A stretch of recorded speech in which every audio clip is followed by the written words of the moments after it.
So long as you're starting with high quality beef, cooking a good steak is as easy as throwing it on the grill or searing it in a hot skillet. But if you want perfect steak, and I'm talking steak with a rich, brown, crackling crust and a medium rare core that extends all the way from edge to edge, then you need to take your technique to the next level. Now, traditional methods like broiling, grilling, or searing in a skillet leave you with one problem. Your steak develops a temperature gradient inside it.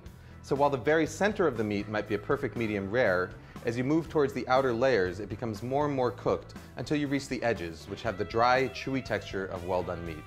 So the question is, how do you minimize this overcooking? So here's the thing, the more gently you cook your food, the smaller that temperature gradient inside is going to be.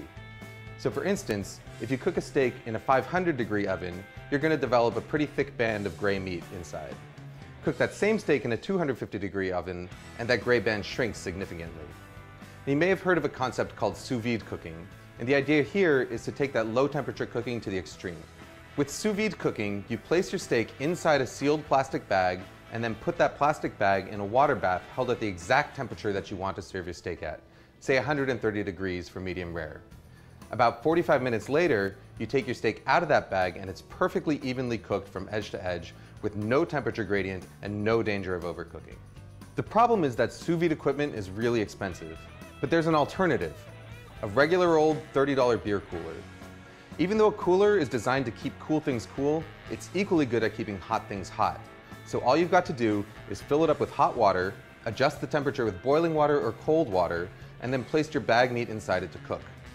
So long as you start a few degrees higher in order to compensate for the heat loss when you add your meat, it should be able to maintain its temperature for the 45 minutes required to cook most steaks, pork chops, lamb chops, chicken, or fish.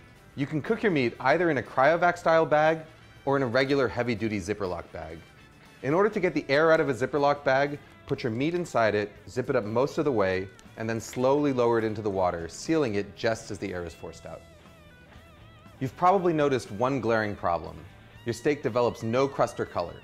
You're going to have to add this after it comes out of the cooler. Now you can do this on a grill if you want to cook outside, but my personal favorite way is to finish it in a cast iron skillet. Just heat up some oil over the highest possible heat while you carefully dry the outside of the steak in order to help it brown faster. Season the steak generously with salt and pepper, and once the oil starts smoking, add the steak to the pan along with a couple of pats of butter.